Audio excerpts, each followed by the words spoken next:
to tap around to is talk about how we're going to analyze the data that you're going to put forward into first an assignment that really don't overload this one to say you literally could submit that at the end of class. You'd have it done. But you got to populate the cells, which is doing the virtual field trip. And we'll do that one together. I'm going to do plot 1 with you, and then you're going to just do plot 2 by yourselves. You're going to populate all those cells. That's the very first step. That's a 100-point assignment that I just need you to get in.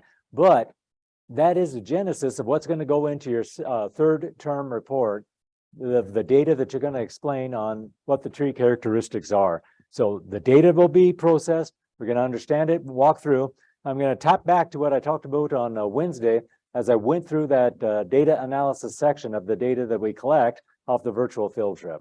So it's all right there. And for everybody on that side of the room, I got to say the screen won't come down. They got a work order on it. Went down today and talked to Jude, who's been up here every time when the projectors didn't work. But okay, he said it's going to come on. It's going to be all right. We'll hopefully figure it out. So where am I at is I'm going to go ahead and step back around on this, back a couple pages, a couple highlights for you onto our Canvas site, of course. It's going to show up here. There we go. So, excuse me. The session we held on Wednesday, I recorded it. I put it into stereo audio and put it up to YouTube. It's now onto the site. This was the one where Aidan Almail was talking as you looked at this coming through last weekend and into Wednesday. That was the session that Aidan walked us through on the previous version of what the virtual ecology site looked like. So this is the one that we just did on Wednesday, so you can rehash everything we saw there. You also see the PDF of the slideshow, and I'm going to take highlights of that one today. So with that all said, you would go on to the next page. Of course, now this becomes the assignment, the tree characteristics. This is what I'm talking about, that we're going to walk through and populate it step by step. Now, along with this, though, we're looking into Monday. They promised the timing of the weather is everything, right? That yesterday I was up at Kamiak Butte with 4 of our 5 TAs, with a couple of folks from the Washington DNR, from the camp with the camp manager, and we're looking at their extension of the virtual ecology site to Washington state lands, even to the point that the Washington state DNR wants to pay for an intern to be a perpetual thing that would be doing this kind of work statewide on the state resources. So there's a lot of interest in what exactly you folks are doing right now, and the state really bringing this on to say we're gonna game up for it. Now, with that in mind, we were up there. It was a beautiful day. Next week, it's going to be beautiful with a little bit of rain. Well, the prediction right now is going to be, okay, what's the word? A lot of rain. That's the one. A lot of rain coming on. Probably Monday. It's showing up right now as not being so bad on Tuesday. Wednesday, again, some rain. Thursday, it's a toss-up. You know, every time we're talking about whether it's what you want and what you get, difference between weather and climate. Well, here's what we're going to do is absolutely dress like it's going to rain. Have the clothing attire that's going to be able to get wet. You're going to get rained on, and it's going to be all right. We're going to do it. We're going to take a walk around the butte and do the different things of the trip. With that in mind, we're going to have a lot of that activities on the site, but we'll deal with that next week. Bring a lunch, a sack lunch. We'll be back probably by 2. I said by 3 o'clock, just plan on that, and we won't be later. But I think every year we're back by about 2 o'clock or so. The second round is where do we meet is obviously going over to the Beasley Coliseum. You know where Ferdinand's is, right? Everybody coming to WSU, you have to have been to Ferdinand's. Well, it's right across the street. You've got that indoor practice facility of the baseball team, and that nice big bubble of a baseball arena. Right in front of it is a place for the buses to park. So that's exactly where we park the cars, the SUVs that are going to be drafting out there. So I've already contacted all the drivers for Monday. We're going to get the cars at the parking garage and then come out and be right there. Load at 9 o'clock. Okay, so we'll have everybody in, get signed up. You guys will be all set, but got to be there by 9. We'll be back, like I say, by 2 to that point, and everything will be fine with that. Just know that that is your walkthrough on everything we're going to hit, and say this is a great fun time, rain or not.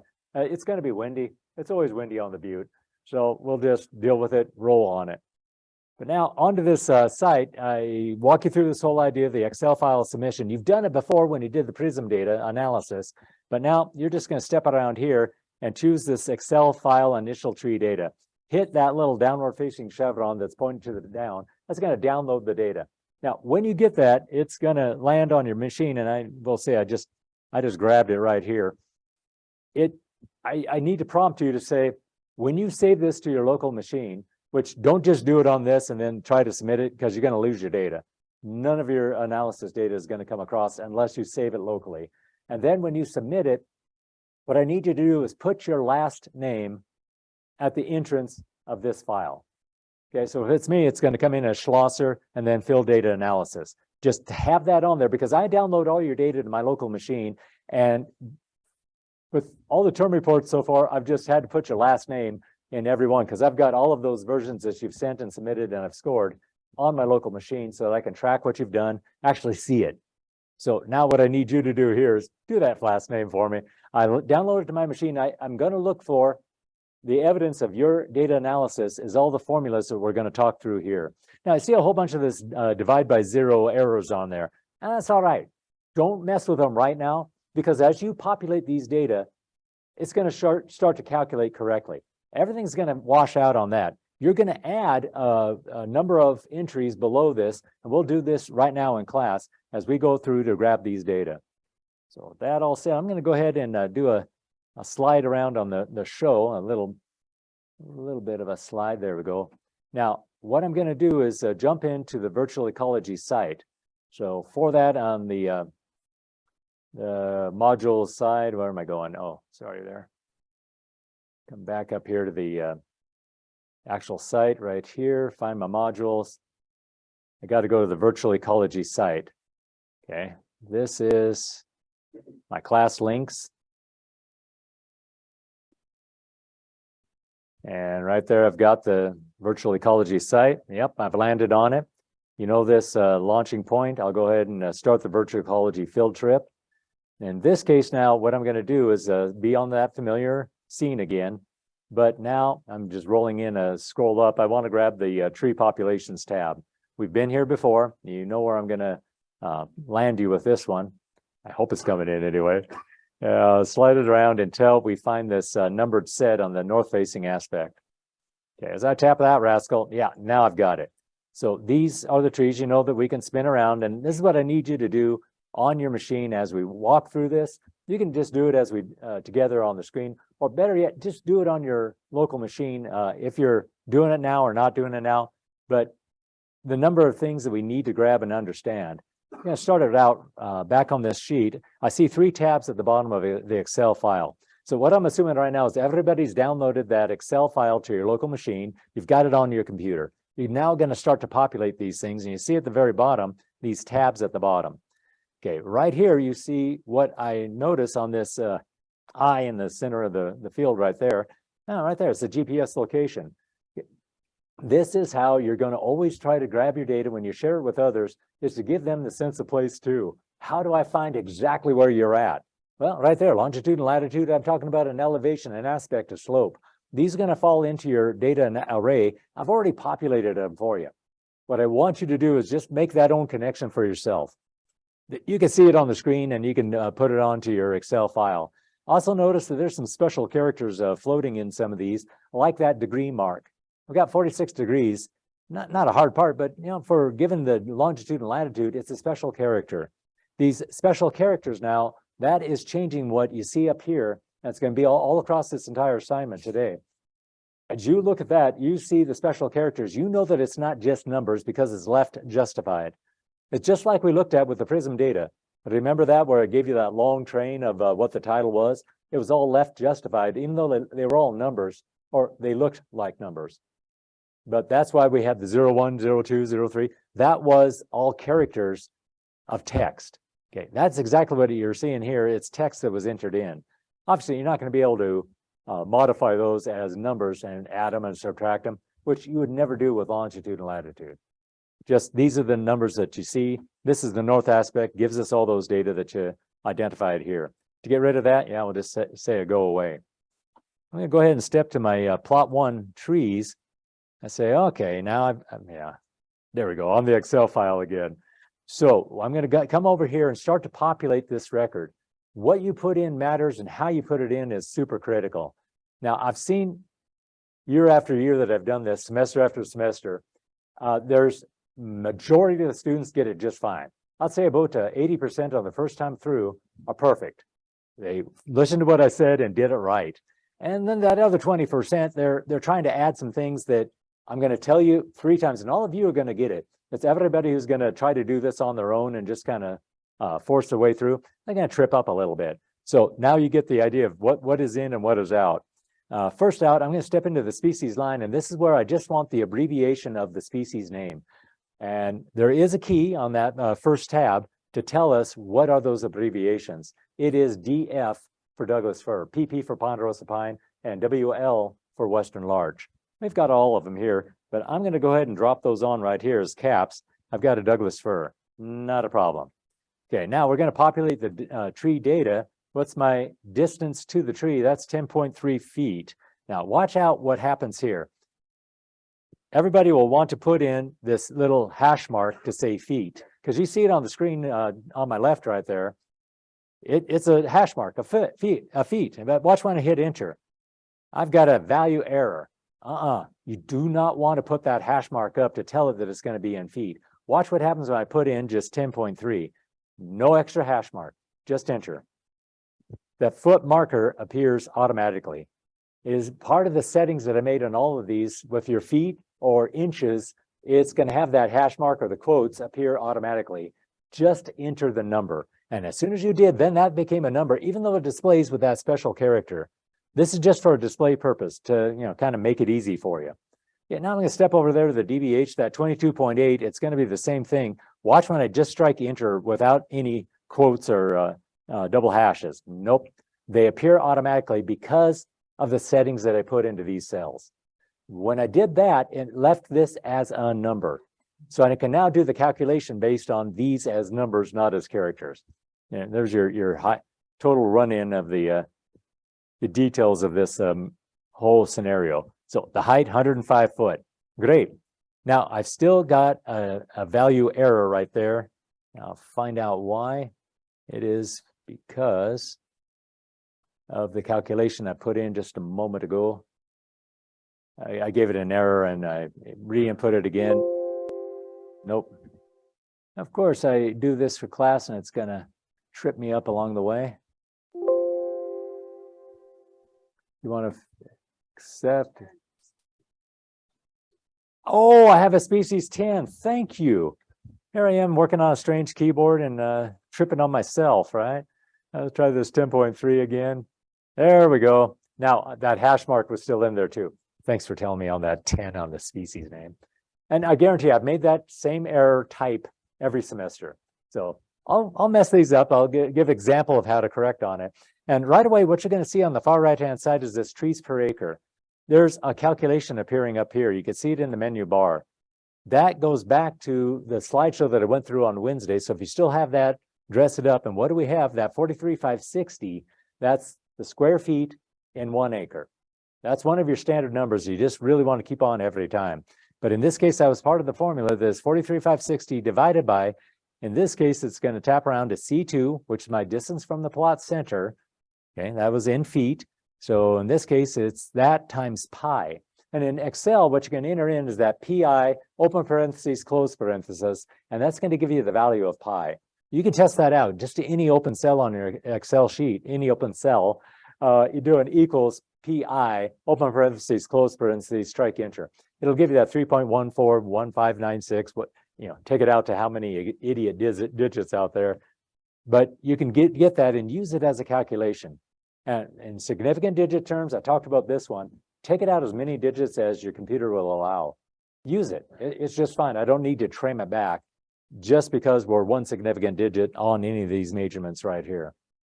Yeah, so that is where I'm going to start this rascal out. Now we're going to go ahead and jump back to our tree. To get rid of number 1, I got to just click 1 again, tap on 2, readjust it. And what can I do? I'm not going to enter 10 this time for species. Got a Douglas fir. What do we have for distance from plot center? 9.1 feet. My DBH, 13.1. And my height, standing out there, 92. Okay, you see it right away. These trees per acre calculations, what I got to tell you is these are just generic numbers that really are you're not going to use in your ultimate calculation on this series of cells.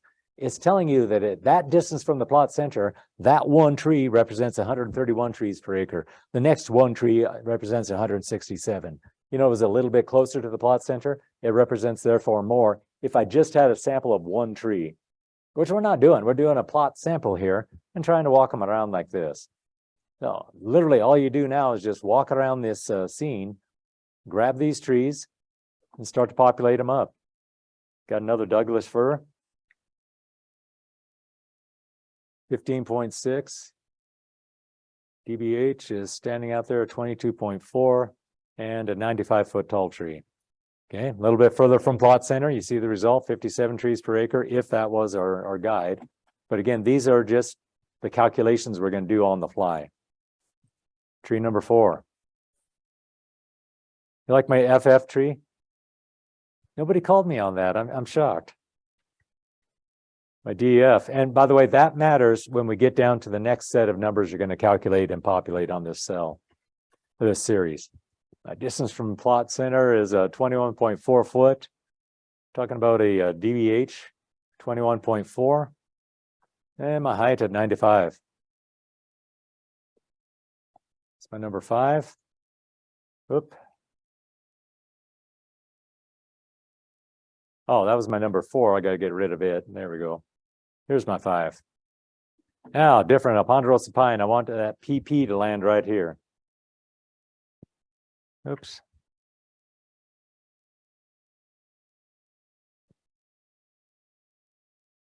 Distance from the plot center, 18.7. DBH, 15.6. And my height, 112 foot. Okay, a nice single sample of one species on this aspect. That's all right, because now we have a western larch. Tap that one in as a WL.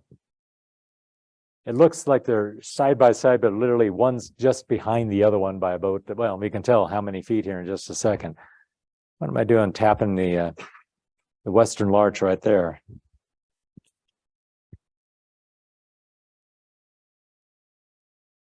$27.3. That's quite a ways back, isn't it? DBH 14.6. And my height 105.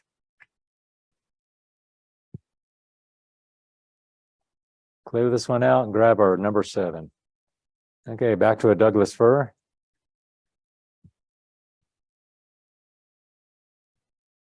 Distance from the plot center, 9.7 feet. DBH 23.7. And finally to a height of 80. All right, so we've populated these out now. That's your TPA.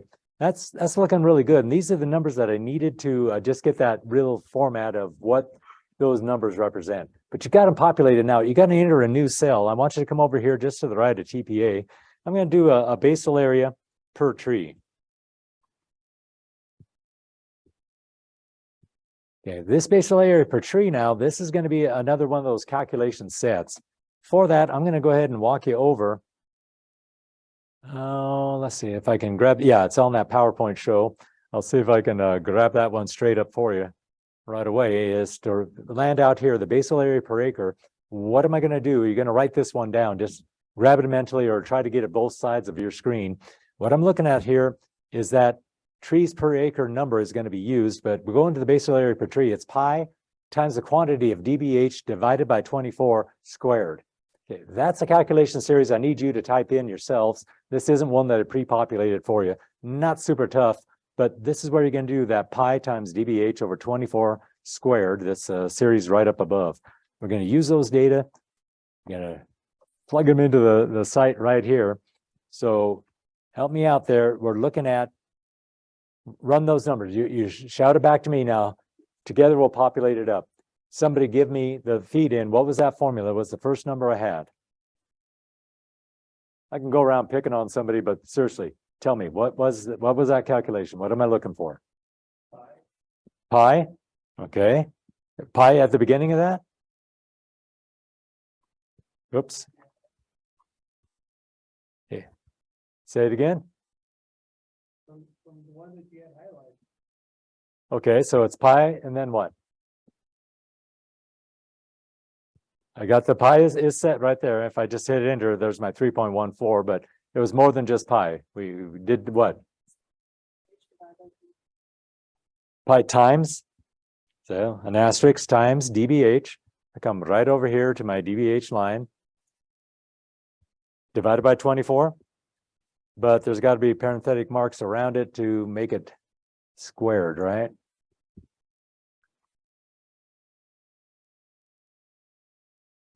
Do you like that? Not yet. Right there, you like this now?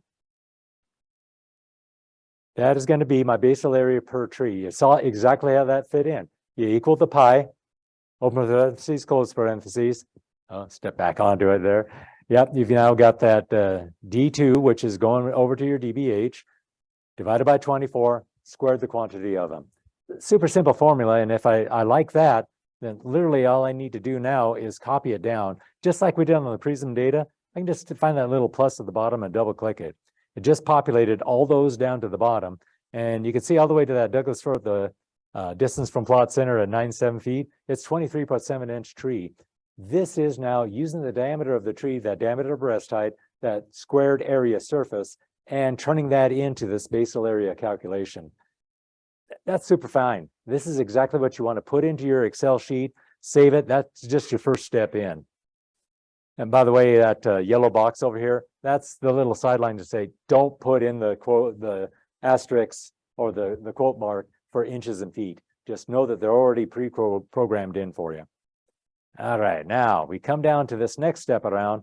You see with the plot radius I've done here, it's not a highly hidden idea, but you're going to find the farthest distance out. Remember, I talked about that one on Wednesday to say we're going to do that 4 to 8 trees per plot by measuring the farthest distance out to that tree that makes that number that you're going to hit. So in this case, we've got 7 trees, and I got to find the distance to the farthest one out. It's just a max. Find the maximum of that cell right there in C, and it's at 27.3 feet. That now defines the circumference of the plot that we're making here. We're going to use that across all the calculations we use from these next few steps down. Now I'm going to come down here and do a calculation of my different species. The first one is super simple. I entered the DF right here, and it's just going to come back and sum the cell above it. Okay, for all those species, it's going to count how many DFs I've got. You got that? I'm just going to do a count. I tell B2 is my DF and search that column. Okay, it does a count. Super simple. I have 5 trees that appeared as Douglas fir. But when I come over to this next marker, this is my trees per acre count. Now that I did tree by tree, but notice this calculation uses none of those data. I'm not going back to the tree by tree calculation. I'm going back instead to the tree count that's looking for that maximum number, 7. It's looking for that distance of the farthest tree out, that 27.3 feet. Go across that entire formula. We're going in and using pi. We're looking for that max number, and now it's calculated out. Based on 7 trees within this radius that we have here, 27.3 feet, it turns into 130 trees per acre. Now, by the way, when you turn this in, obviously it's going to auto-calculate for you. I fed that number in for you. You've got to enter those data correctly. You'll have them all set. And then reference them when you go to write this information into your term report section. All of these data, I'm kind of force feeding them to you right here. The next few numbers are going to be very, very different for you. We're going to walk through and see exactly how we're going to calculate them and use them. But right here, you've got the beginnings of it. It's 93 Douglas fir trees per acre on this north-facing aspect woodland type. Okay, and I can drop out a few more things like this calculation of the percents. This is just using some simple averaging numbers to say, hey, out of that many trees, how many were Douglas fir? It's running at about 71%. You see the idea of these. It's going to track out, be fine, just use them if you got them. The next series of numbers, I'm going to kind of change it around just a little bit more. And I think I can do it on this screen. Yeah, I can.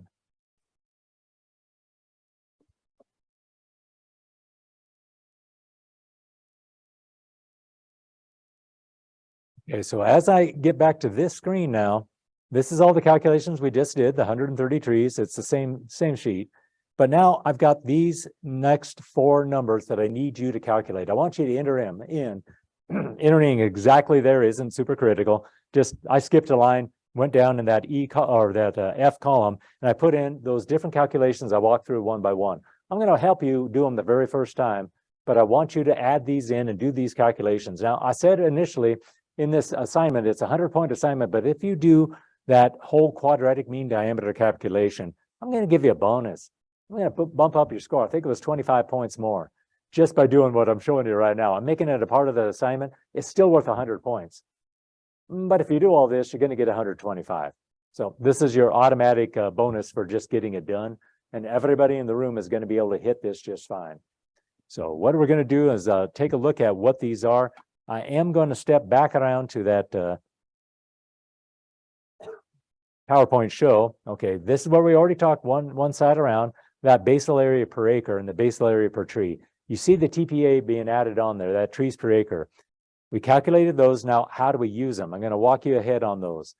This trees per acre calculation is going back to that 43,560 I've talked about already. It's wrapping that around for the trees per plot is going to be that 43,560 divided by pi r squared. Those are the calculations I already show on there that calculated the 130 trees per acre that came from my tree per plot count. That was the 7 trees with that pi r squared information. I'm kind of pushing it back into the toothpaste tube. All the data is flowing out right there. This is how it comes about. So how are you going to use it now? I'm going to say that that basal area per acre, now this is that higher calculation I need you to do. And the basal area per tree is going to be the genesis of that calculation. I start with the per tree numbers. It's the dBH divided by 24 squared pi. We did that, right? That's when Nick was telling out, you start with pi and you multiply it out. This is what we did. So that was the first tree data. We're going to keep pumping it around to say, well, these are the calculations we did. Good. Okay, we have this far, the basal area per tree. Next step around now, for my tree data, my per acre data is going to turn into my per acre data. How am I going to use that? I'm going to use that 130 trees per acre. We have it right there, times that 1.6546. Why that number? Well, because what we saw on the previous screen, 16546, that was my basal area per tree. This is your multiplier factor. So that is what you're going to put onto this next screen right here. You're going to have to tap it around and say, I got my trees per acre, my basal area per tree. See if I can find it right there. And you know what? I don't think I need, it doesn't matter. I can stay on that. Where have I gone is to say, I am going to go ahead and snap this around to say, I'm summing up all the basal areas per tree.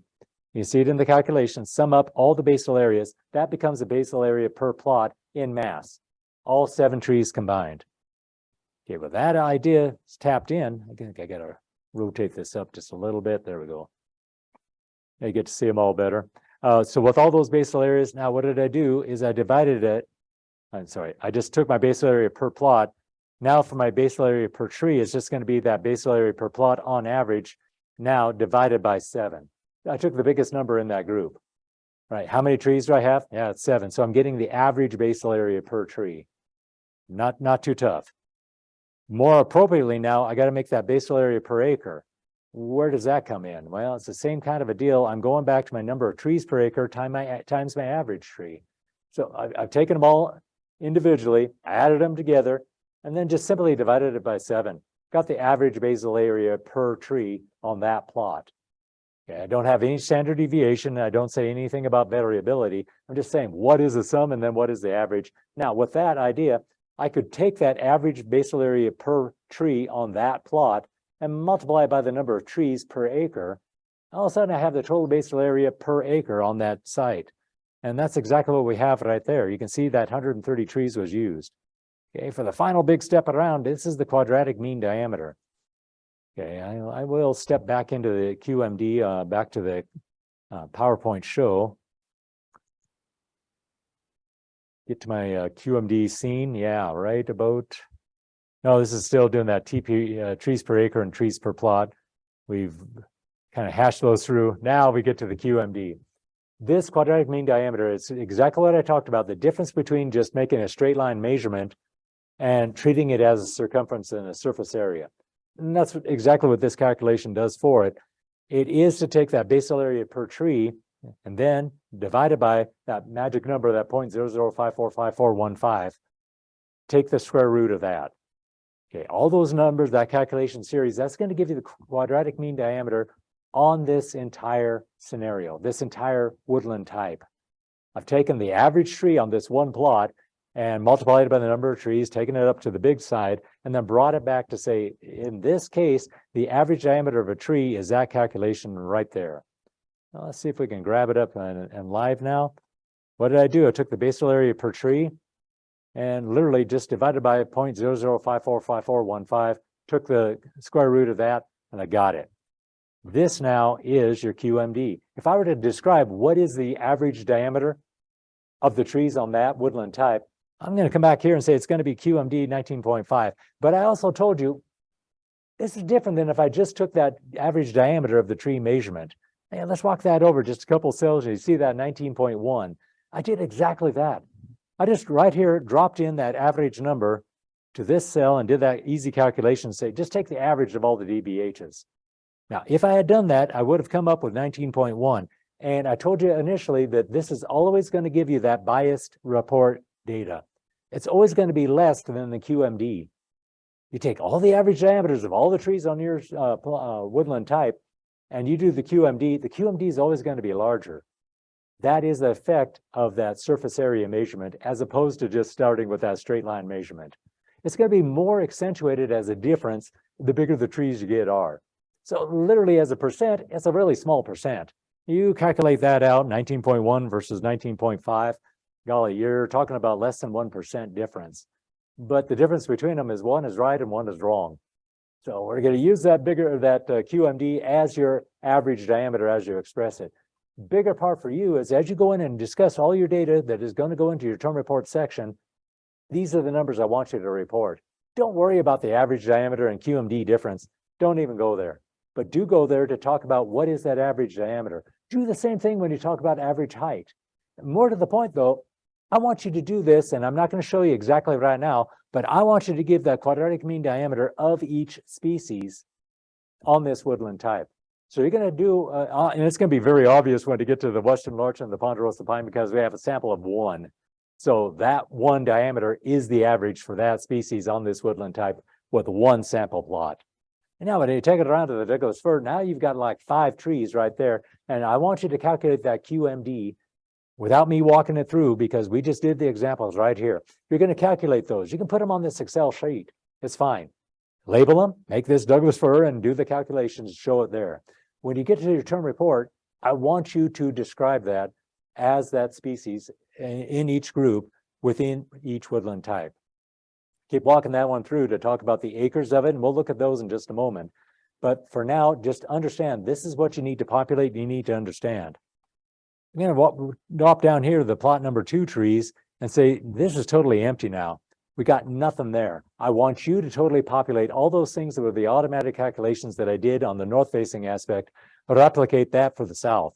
You got to get in here and populate them, knowing that when you land over here on this Excel page or this site right here, I'll turn off the number 7. I'm going to jump up to my blimp, land on my blimp. I'm airborne again, but now I'm going to look for my blimp to go over to the south-facing aspect. And look up and see my drone from below. Embarrassing point yesterday, guys. Literally, we have the group of TAs. I got the folks from the Department of Natural Resources from Olympia and Spokane. Had the park manager there, brought the drone up. We had the 360 camera we were going to mount on its belly. I fired the rascal up, and controller, first it said, your battery's dead. I'm like, no, you're not dead.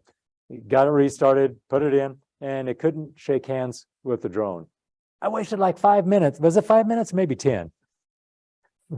More. It was more. Okay, they were having good discussions. I was over there banging on the, could not get my drone woke up. Finally, I told everybody, I can't do it, folks. It's not going to shake hands today. One of the guys from the DNR, he said, don't worry, Dr. Bell. It happens to us all the time. We're on drones too. Don't fret it. So we didn't do that flight that I wanted to make yesterday. That's all right. What you're going to do is land right about here. And now I'm on to the south-facing aspect trees. You're going to do the exact same process, folks. You've got them numbered. You see what they are. You're going to enter those data. You're also going to do that basal area calculation, tree by tree. You're going to add them up to everything we did on plot number 1. You've got to grab those data, and it's not going to be a simple copy and paste and say, oh, all done now, because you have to identify exactly what criteria go into each calculation. This is what you need to populate. I want you to bring it down to all those additional cells I made, ending with the QMD.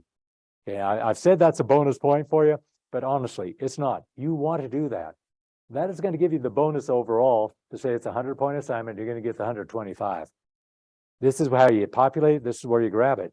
So again, this is the 5 plot trees, and they're all ponderosa pine. A big difference I want you to make, and when you write up your term report, you're going to see a very striking difference on a couple of these numbers. One of them is, as you start to look at what the average quadratic mean diameter of the trees on the north-facing aspect are as compared to the south. What you're going to find is these south-facing aspect trees, if all you're doing is looking at the diameter or breast height, the QMD would tell you that these are bigger trees than the ones on the north-facing aspect. Two sides around that, though, there's fewer trees here. That's first. The second is look at height.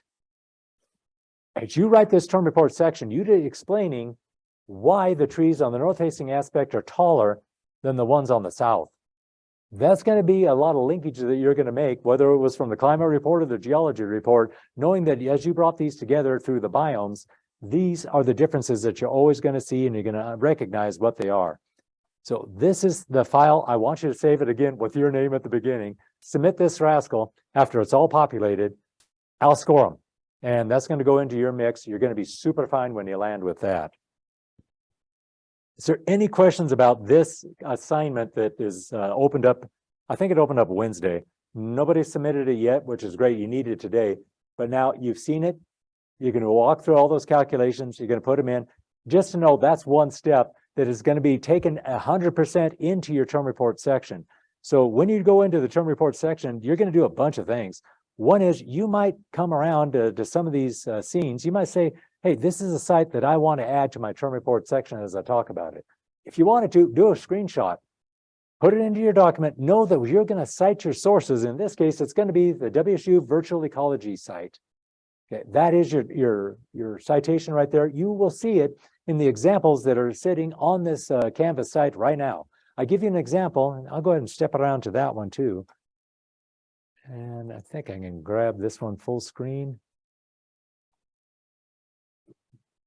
Yeah, right about here. Okay, not right here. I got to go over to my module section. Step down to today's discussions. I did our field trip. We talked about that. The tree characteristics, you've seen it as well. That was Wednesday's lecture. Come on, jump. There we go. The bonus round, the quadratic mean diameter, I step you through there again. Here's the Excel files. Here's an easy sheet on the trees per acre calculations. If you want to look at these again, it's available to you. It's just using the formulas, the discussion around those, very brief, just the math calculations that you're going to use. Close that rascal out. You're going to submit it right here. What is it? Its due date. It's, yeah, due on October 30th. And like I say, later today, you could submit this. You don't have to do any research. You don't have to find anything more than getting on that virtual ecology site. As I step around to the next layer right here, this is going to be your field sample data analysis. Is this the site? Well, yeah, this is what we did in 2020 as the pandemic was landing on us. This was a class event that we did in the field trip where folks are drilling trees and pulling it out. This is all about mass spectrometry. The analyses that is done right here, I'm going to back you up here, or I'm going to back me up here 20 years to say, well, was it 25 years ago? I was collecting these data in the Russian Federation as I was working for the U.S. Department of State. That was the USAID project. I lived in the Russian Federation for 7 years for the U.S. government, running a staff of Russian nationals and several expatriates from different countries. Most of those were from the United States, and they were short term. But in that whole series of things, I was doing the data analysis on tree sample cores, on tree seedlings, because we built a seed breeding center in the Russian Federation. Brought all these data in, I wanted to analyze them. We didn't have anything in Europe. We didn't have anything in Asia where we could do the mass spectrometry. I brought those data back with me to the United States, and when I landed here in, I returned full-time here in the year 2000. At that point, I started the data analysis for my doctoral dissertation. I had to do the mass spectrometry on those tree samples. Looking all around, you'll be surprised where I found the only mass spectrometry site I could find in this region. It was at the University of Idaho. Not at WSU, not in California schools, it was at the U of I. And they absolutely brought me on. They did the mass spectrometry for me. It was finding out how much carbon by weight does each sample represent. That carbon by weight is what I represented in my dissertation to talk about, is what I've shared with you. It's about 50% by weight, oven dry weight, is carbon. That is the CO2 they took out of the air and broke out that oxygen and threw it away for us mammals. They use that carbon to do the structure of the growth of the tree stem, the branches, the roots. Okay, and knowing that the trees can't touch anything in the ground, you know that that is only coming from the atmosphere. Everything we emit on our cars and all our factories and everything else, that is the CO2 that we've exacerbated a bunch with the anthropogenic influences we make.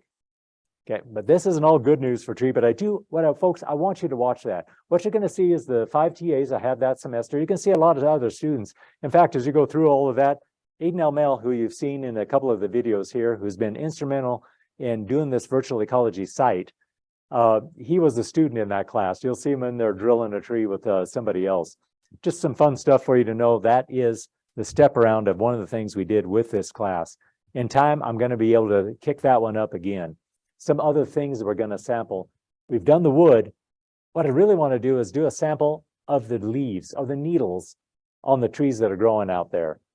Since I talk a lot about how much nitrogen is a big factor in doing the chloroplasts and getting that out of the ground, what factors really remains in those leaves, those needles of those conifer trees. So what I'm going to do is now step you into that Kamiak Butte field trip report. This has become a little bit of a hybrid, and I'm sure this one, I'm going to step out of this just for a second. I'll come back to it in just a moment, because I have the sample of a Reinhardt term report number 4. Okay, in this case, Hannah Reinhardt was a student in the class. She wrote the term report here, and then came back as a TA. This term report, though, the sections have changed a little bit. I told you at the beginning of the semester that I took out some of the busy work that had been talked about, and that was all the different term reports that had everybody, right? One of them that used to belong here was a report just on the biomes. We did the whole section on biomes. You know all about that, the Western Interior Woodlands and Shrublands biome that we exist in right here. I used to have that as a standalone term report. It was the shortest of the series, but that became something I just mixed into number 4. Now, Hannah, she did not do that. She had done a separate biome report totally. It's not now displayed for you here, but this is a report. You can see the woodland type characteristics and how she presented them. I will say she did a fantastic job on it. You could do more. No, she could have done less, but really going out to explain what the different characteristics are of these sites, what you see out here. Okay, with that all said, I give you an outline suggestion. I've given this for every single report, folks, to say this is the way you're going to have your heading 1s identified. That's going to be your far left-hand side, your 1s, your Roman numeral 1, 2, and 3. Those will be heading 1s. You step into your subtitles on those, and you see that those will be your heading styles 2. You get in a third layer down, that's heading style 3. Super easy, folks. You don't have to populate all of them. What I would say, this is a fantastic starting point. You get your outline, you get your structure, do your document mechanics to give those titles to them. You're going to have that structure made. Then you start to populate it. You see right here where I slid in the biomes, or how you're going to talk about that biome that we exist in here. You might spend literally 1 page of content writing about the biomes section. That's your headings. You might have a figure in there. It's not obligatory on that one. But you step a little further down, you're going to get the microsite delineations.